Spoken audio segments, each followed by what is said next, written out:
inspiratif dari Nusantara. Mobil melaju cerita pun dimulai, roda berputar penuh badan besar. Jalan panjang penuh harmoni, Culik cerita unik lokal, inspirasi kita.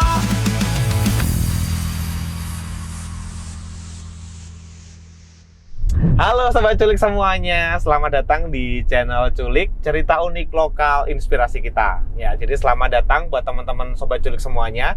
Hari ini spesial banget, kenapa spesial banget? Karena saya menculik seorang wanita yang tentunya keren banget.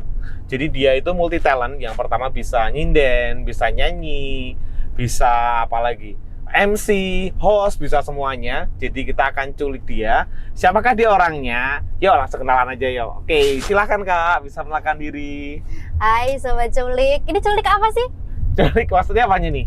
Kepanjangannya? Kepanjangan cerita unik lokal inspirasi kita. Jadi Betul. kita itu ngundang orang-orang lokal yang dia itu menjadi inspirasi banyak orang, sehingga inspirasi diharapkan dengan melihat channel kita itu banyak orang juga ngikutin gitu sih Kak. Gitu. Gitu, Oke, Hana. kenalan dulu ya. Ya, oke, silahkan Hana. Hai semuanya, kenalin aku Hana Loka Kusuma Prameswari, biasa dipanggil Mbak Hana atau Mbak Loka sama Andi Medsasku. Aku sekarang freelance, betul yang dikatain Mas Yan ini. Mas Yap ya? Yap. Oh, ya, Mas Mas Yap. Yap. Mas Yap ini aku seorang MC, host, seniman, sinden, dan juga seorang public speaker gitu. Oke, selamat datang Kak Hana di Culik. Sekarang ngobrol-ngobrol nih, ngobrol santai aja. Sekarang kegiatannya sehari-hari apa Kak ini Kak? Saya dengar udah lulus ya tadi ya? Iya, unofficially tapi ya Unofficially, oke. belum wisuda. Sambil nunggu wisuda, aku freelance nge-MC, nge-host, model Oke. juga, dan kadang aku sebagai narasumber di beberapa seminar, Oh, di gitu. beberapa talk show dan kelas public speaking. Wih, keren gitu. sekali ya. Jadi narasumber juga ya. Di event-event apa Kak biasanya diundang untuk menjadi public speaker gitu?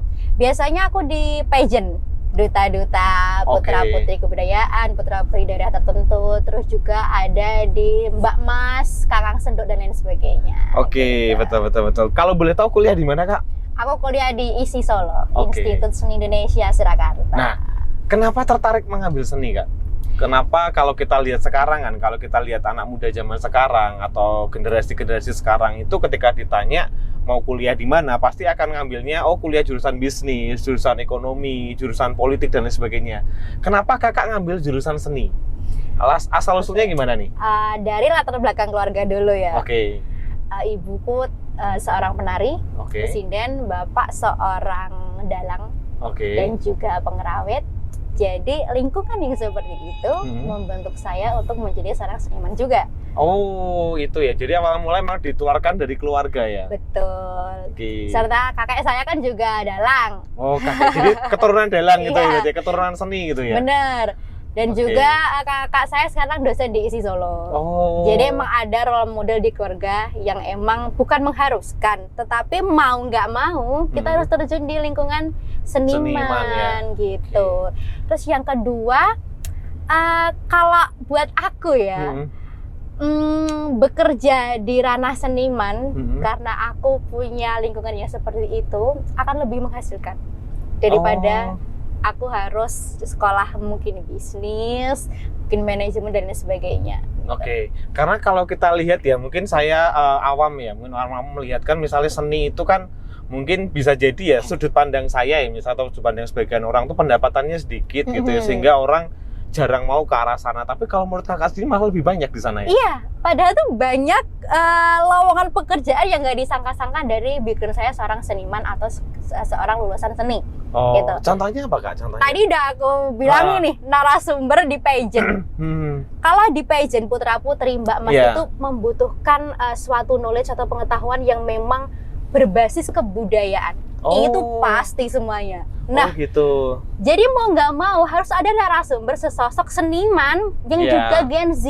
Betul. Nah, sekarang juga ada di TikTok nih. Iya. Baru nge-hype banget yang namanya itu joget-joget yang bukan joget-joget yang hanya DJ itu enggak. Tapi joget-joget yang kayak Banyuangin, Jaipongan dan sebagainya. Nah, itu budaya Jawa langsung ke aku. Oke, jadi memperkenalkan dengan digitalisasi salah satunya dengan adanya platform TikTok tadi bisa digunakan untuk mengenalkan ya. Bener banget. Oke, siap.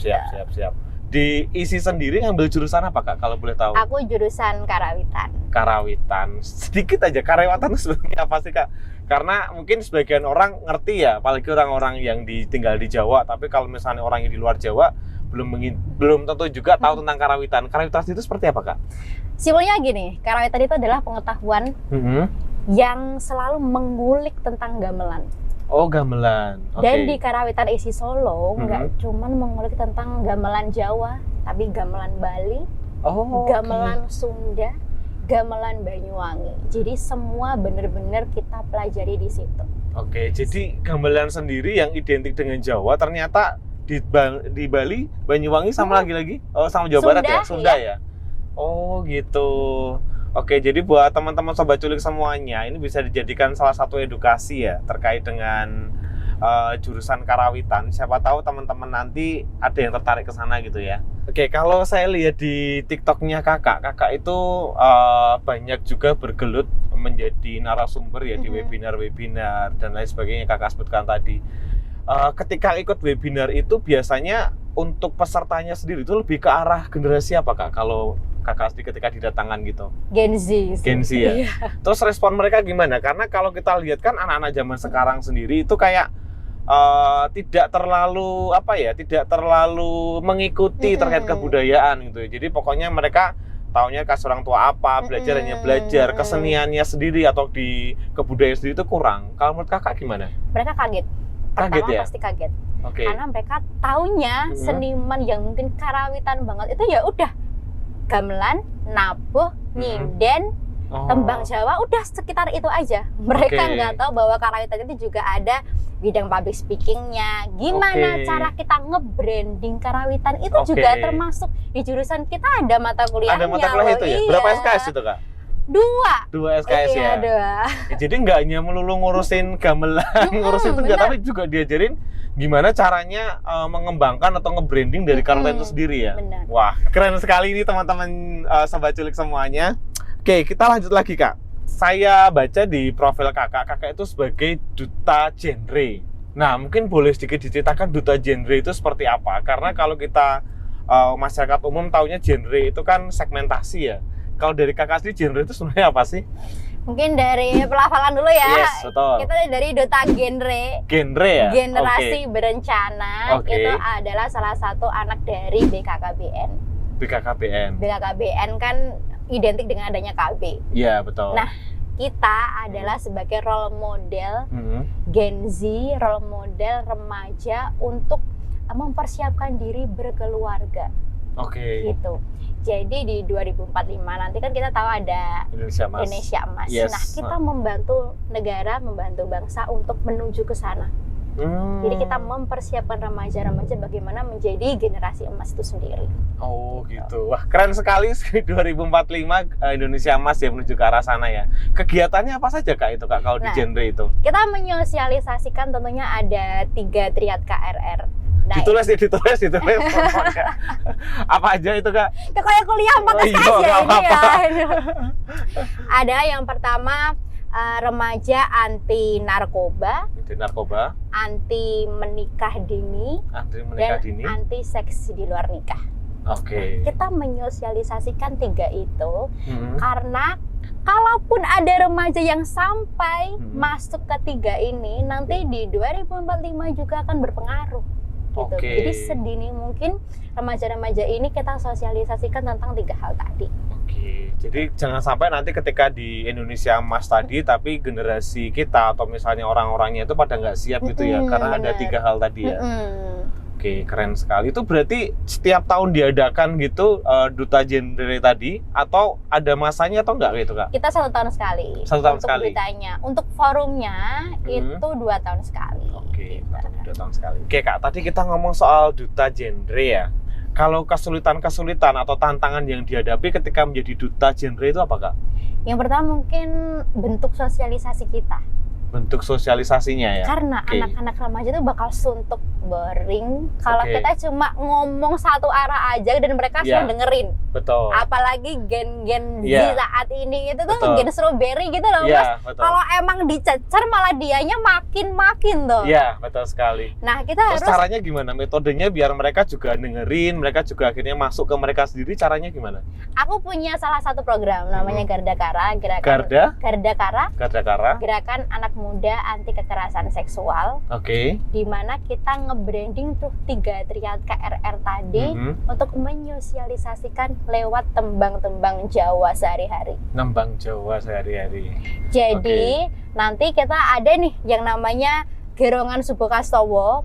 Nah, apa itu Kak? Gerongan Subokastowo ini salah satu tembang repertoar tembang Jawa Mhm. di Karawitan berbentuk ketawang. Nah itu nanti kita liriknya itu adalah tentang gimana caranya generasi muda untuk tidak menyentuh sama sekali yang namanya kekerasan seksual. Oke. Nggak menyentuh narkoba, nggak nyentuh nikah dini, dan nggak nyentuh hamil di luar nikah gitu. Itu salah satu tantangannya ya? Ya. Lah, tantangannya sendiri, memang kalau kita lihat sekarang generasi muda kan memang apa ya, karena mungkin teknologi juga semakin berkembang dan sebagainya, aksesnya juga lebih mudah. Treatment yang dilakukan selain tadi ada membentuk tembang tadi, ada lagi yang lain nggak Kak? Yang Apakah misalnya pendekatan dengan cara misalnya ngobrol bareng dengan mereka, buat talk show atau dan lain sebagainya gitu?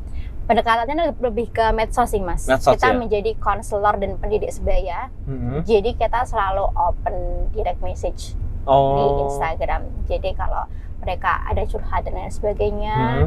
langsung kita kasih nih advice. Oh. Dan kalaupun itu saya kenal biasanya itu Mhm. teman-teman saya ajak ketemu. Oh gitu. Kita ngomongin dia, kita ngobrol karena generasi muda saat ini tuh lebih ke orang tua yang memang tidak ada waktu Oke.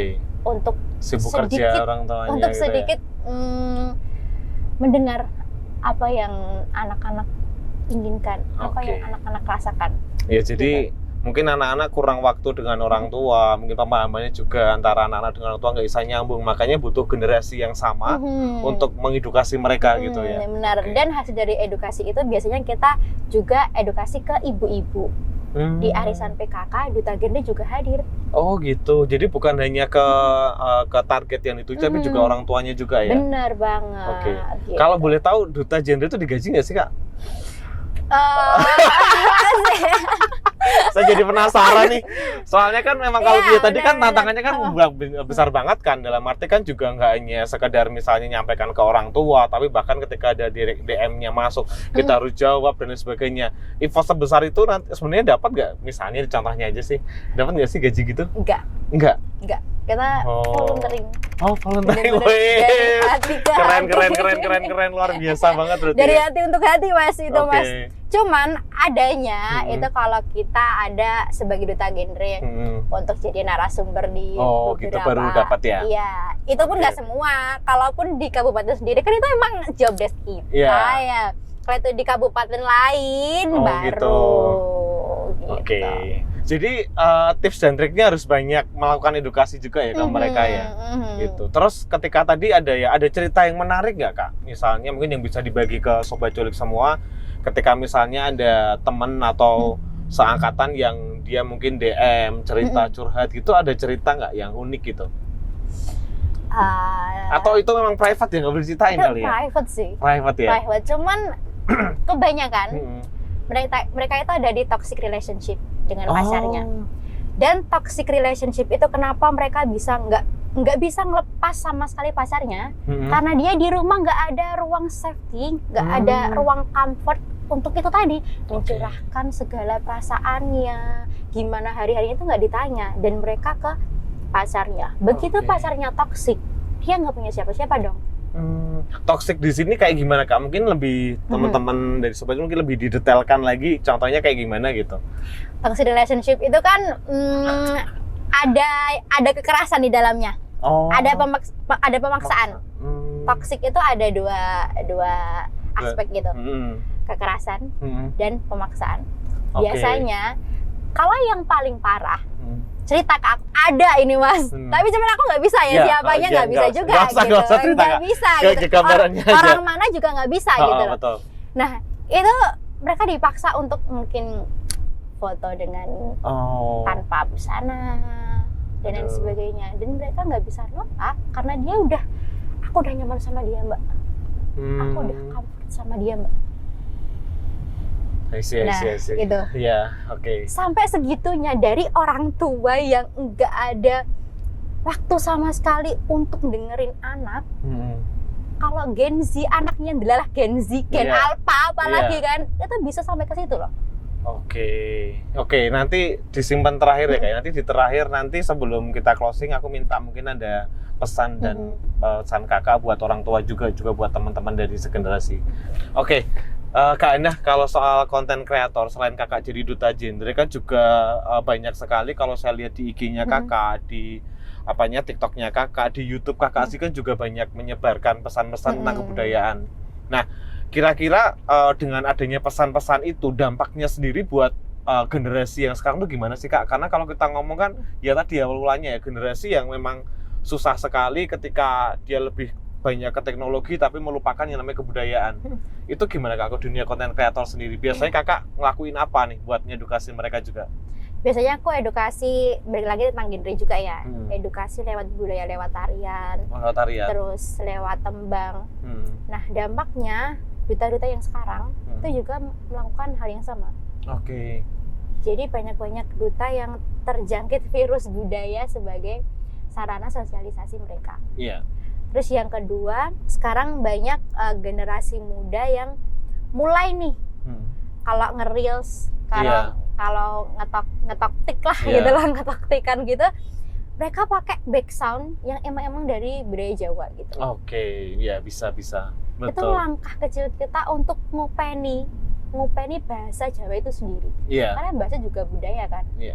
Anak-anak kecil sekarang pakai bahasa Indonesia semua mas, Iya, gitu. betul. Dari orang tua juga kan. Iya, bahasa Indonesia, bahasa Inggris gitu ya, malah bahasa yang kebudayaan sih malah dilupakan ya seringkali ya. Bahasa Jawa aja nggak diopeni, meneh kok gamelan, tembangnya mau gimana gitu Betul. loh. Dari bahasa aja deh gitu.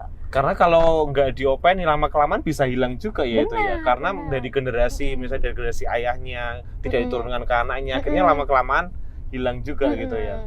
Oke, kalau saya lihat di sosial media yang Kak Hana berikan itu kan pernah juga ke Malaysia, pernah juga ke luar negeri ya. Itu dalam rangka apa Kak? Apakah dalam rangka jalan-jalan atau memang ada misi yang dilakukan di sana? Itu aku ikut pertukaran pelajar ASEAN. Jadi itu adalah salah satu pertukaran pemuda negara-negara ASEAN. Jadi negara-negara ASEAN ini mendelegasikan pemudanya untuk ada di satu ruang pertukaran pemuda itu untuk kita ngobrolin sih masalah solusi gimana adanya permasalahan di negara tersebut. Di negara masing-masing. Iya, harus kita cari nih solusinya bareng-bareng. Terus kita juga ajang untuk memperkenalkan budaya negara sendiri. Gitu. Oke, berapa ASEAN semuanya ikut atau hanya sebagian saja itu Kak? Semuanya ikut itu. Oh, di mana lokasinya kemarin Kak? Ada di 3 negara. Di 3 negara. Di Malaysia, Singapura, dan juga Thailand. Iya sih, karena kalau kita melihat sendiri kan di setiap negara itu kan punya permasalahan yang berbeda-beda ya. Di Indonesia belum tentu sama dengan yang ada di Malaysia ataupun dengan yang ada di Thailand gitu ya. Sambil melakukan pertukaran kebudayaan. Berarti kebudayaan kita juga kita sampaikan ke mereka. Bener kemudian banget. kebudayaan mereka juga disampaikan ke kita. Nah, pertanyaannya ketika Kakak menyampaikan kebudayaan kita ke mereka, respon mereka gimana Kak? Mereka jujur langsung bukan kaget, bukan sedih, bukan seneng, tapi baru gini, oh gini bahasa Indonesia. Aku tahu Indonesia itu cuma ada di fan club drakor aja gitu loh. Dia nggak tahu kalau budaya Indonesia itu segininya gitu loh. Ternganga-nganga mereka gitu. Maksudnya kita punya wayang, kita punya gamelan, kita punya tarian, punya segala macam tempat kayak candi-candi dan lain sebagainya. Mereka itu semua aku presentasikan dan mereka, oh iya juga ya, kenapa pemuda Indonesia sendiri malah nggak suka gitu. Iya. Dia masaknya di situ. Kenapa Indonesia nggak nge-rebranding budayanya sendiri sampai pemudanya tergila-gila, sama kayak dia menggilakan artis-artis luar negeri, K-pop dan sebagainya gitu. Betul. Ya karena ya itu salah satu kultur kita mungkin ya. Mungkin jadi kakak bisa mengawali juga buat bisa menjadi inspirasi buat teman-teman semuanya juga bahwa budaya kita itu kalau di luar negeri sangat dihargai berarti ya. Tapi kita sendiri malah kadang-kadang tuh kayak orang Jawa bilang apa nyanyiake ya, nyanyiake bahasa Jawa bahasa Indonesia itu ya. Nah seperti itu, nyanyiakan gitu ya. Gitu ya. Terus budaya apa kak yang dibangun di sana kemarin, yang dibawa ke sana? Aku kemarin ngajarin teman-teman itu pemuda seluruh ASEAN itu, aku ngajarin nembang gundul-gundul pacul. Nembang gundul-gundul pacul. Gundul-gundul pacul, anak kecil kita udah tahu semuanya yang di Jawa ya. Ya harusnya udah tahu. Ya harusnya tahu gitu loh. Nah mereka tuh, wah gundul-gundul pacul ini sangat-sangat temunya simpel. Terus aku langsung mengartikannya di kehidupan sehari-hari. Nah, itu dari satu tembang yang simpel tersebut banyak makna di dalamnya, itu kok bisa gitu. Oke, contohnya kak, mungkin dari teman-teman Sobat Culik juga kan sebenarnya gundul-gundul pacul, terus kemudian artinya apa mungkin bisa diceritakan kak? Jadi gundul-gundul pacul, gundul, kepala yang botak, gembelengan, gembelengan ke kanan dan ke kiri, itu mempresentasikan bahwasanya orang tersebut sombong. Oh, I see. Kalau memang kita punya ilmu, kalau kita memang punya sesuatu yang mungkin beda dari yang lain, gitu, aja gembelengan, jangan sombong. Menyunggi wakul itu menyunggi sebuah pengetahuan mungkin, kekayaan mungkin, privilege mungkin dan sebagainya. Terus menyunggi wakul gembelengan, wakul ngelimpang, segane jadi sak latar. Kalaupun dia nanti ada ini nih, kalau dia wakul ngelimpang kan jatuh. Betul. Nah, kalau dia jatuh, segala jadi sak latar, ditertawakanlah sama orang-orang. Oke. Nggak ada yang nolong. Dan juga segane itu sego kan perlambang sebuah kehidupan ya, nasi. Iya, betul. Nah itu tumpah, ya wes kan nggak bisa dimakan lagi gitu. Betul. Nah itu aku langsung ngomong ke mereka tuh dalam bahasa Inggris tentunya ya, dan juga aku artiin satu persatu gitu. Oh ternyata memang tembang-tembang yang berbasis Jawa itu ada makna yang maknanya luar biasa banget ya. Gitu. Oke, mungkin teman-teman Sobat Culik kalau ada tembang lagi coba mulai ngulik ke sana ya. Karena siapa tahu di sana tuh ada makna yang memang dalam banget yang teman-teman mungkin nggak ngerti, contohnya kayak gundul-gundul pacul gitu. Karena kalau dulu itu ketika saya kecil ya, lagu itu digunakan kayak buat ledek-ledekan kak.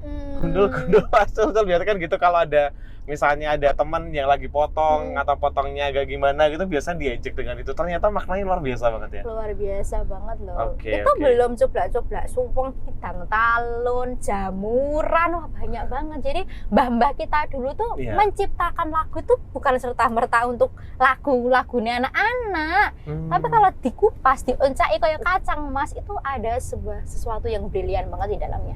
Oke. Jadi pesannya adalah gali, temukan, kemudian sebarkan ya kak ya. Benar. Jadi digali dulu kebudayaan kita seperti apa, kita menemukan maknanya, kemudian kita sebarkan ke teman-teman kita semuanya ya. Oke, keren sekali. Oke kak, kalau saya lihat kan personal brandingnya kakak kan sudah dibentuk ya, ketika mulai dari menjadi sinden, kemudian menjadi duta genre tadi. Sebenarnya seberapa penting sih kak personal branding bagi seorang wanita kak? Kalau kita ngomong cowok kan pasti juga semua, oh ya penting dong, tapi buat wanita sepenting apa sih kak? Amat sangat penting. Karena value. Value seorang wanita. Alah mas, kalau kita cowok gitu aja lah. Iya, cowok arep ngedeketin cewek ki. Kita langsung kepo ini ginya dulu nih. Iya. Iki wong kaya ngopo? Sama recruiter, HDR dan lain sebagainya juga gitu. Mau ngedeketin kita, mau cari tahu tentang kita tuh mesti di medsos. Pentingnya di situ. Kalau aku sebagai seniman juga seperti itu mas. Seberapa melanglang buananya dia, gimana dia membrandingnya di panggung dirinya itu gimana, pembawaannya gimana. Itu juga kalau wong nanggap itu juga memikirkan itu gitu. Gimana acaraku juga bisa viral karena adanya ini artis gitu. Karena kalau personal branding sekarang sudah kayak menjadi kewajiban ya. Jadi kita pintar pun ketika misalnya kita nggak bisa ngedeliver apa yang kita tahu juga akan value-nya juga kurang juga ya. Dan Gen Z sekarang tuh maunya so misterius mas. Iya, betul. Nggak mau nge-branding dirinya, padahal ada yang dikulik dari dirinya. Ada yang bisa dijual value-nya, bukan orangnya ya. Value-nya. Value-nya itu bisa banget. Tapi Gen Z sekarang tuh masih kayak kata jadi misterius terus iki sapa ya? Iki Iya, sapa kayak penasaran tuh kayak bangga gitu malah. Bangga gitu loh. Dia gak berhasil kasih tahu dirinya siapa gitu. Oh. Kayak itu juga permasalahan sih. Iya, Dari betul gen-gen sekali. sekarang. Gitu. Ya mungkin karena kultur juga, karena mungkin kata teman-temannya kalau kayak gitu tuh keren gitu. Jadi mereka jadi modelnya jadi kayak penutup gitu, padahal harusnya kalau kita punya value harusnya kita keluarkan kan, jadi bisa lebih bagus lagi gitu ya. Untuk sekarang kan untuk di kesenian sendiri Kak, apakah penting juga personal branding dari seorang yang menggiat untuk di seni sendiri? Karena kalau kita melihat kan seni itu kan tradisional, sedangkan tradisional itu biasanya versusnya dengan misalnya dengan perkembangan zaman, dengan teknologi dan sebagainya. Masih perlu nggak sih atau ini harusnya dikolaborasikan Kak? Kalau menurut Kakak gimana? Perlu, wajib, dan harus dikolaborasikan. Iya. Karena orang kalau nanggap ya Mas bahasa Jawa nih kita, nanggap itu juga harus ada nih portofolionya gimana. Kayak saya ngeder, gitu saya ngeder terus ada nih yang membutuhkan seorang penggender perempuan. Nah, harus tahu dulu ini gimana sih cara gendernya dia, cengkoknya dia, udah cengkoknya itu cengkok simple atau cengkok yang udah memang profesional kayak gitu. Dan juga sekarang banyak banget yang namanya forum-forum komponis, forum-forum mereka yang memang bergiat di gamelan.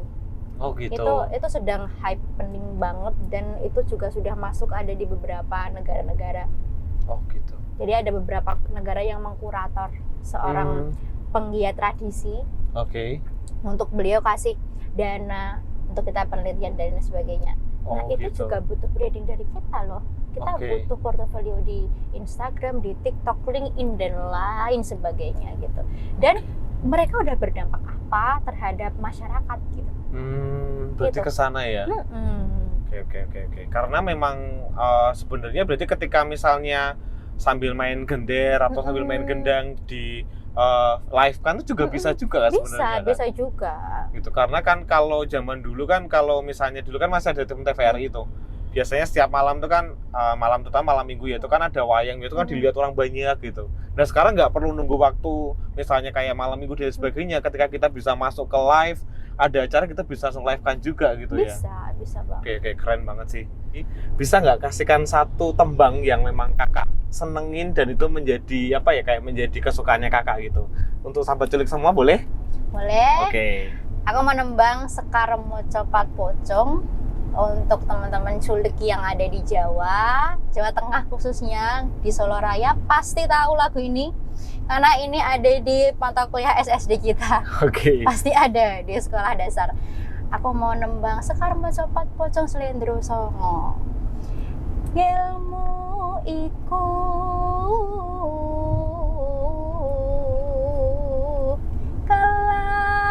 kelakone kanthi laku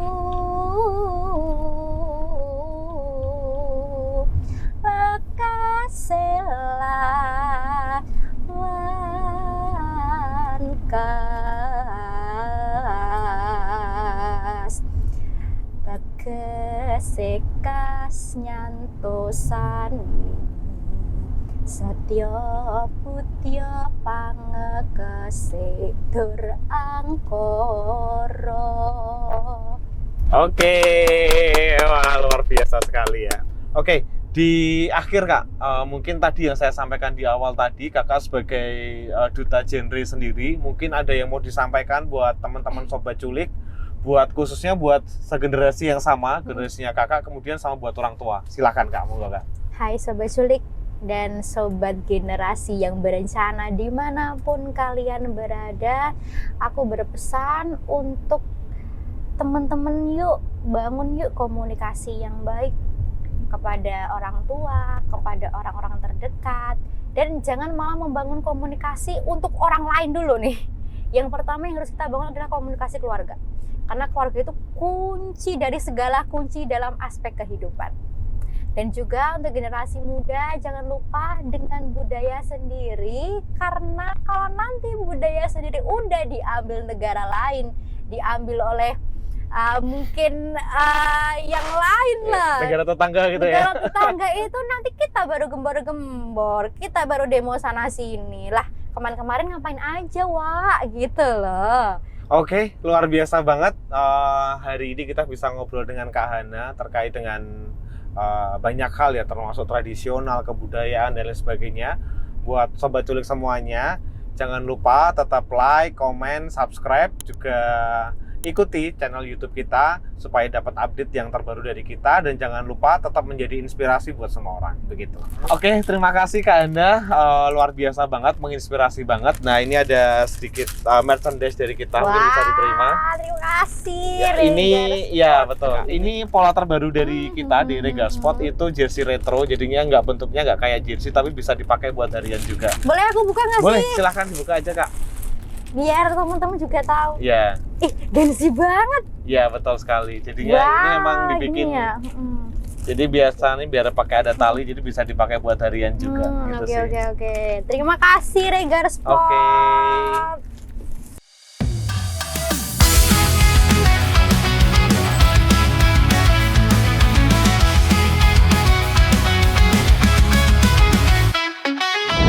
Berjalan menyusuri jalan cerita, tokoh inspiratif dari Nusantara. Mobil melaju, cerita pun dimulai, roda berputar.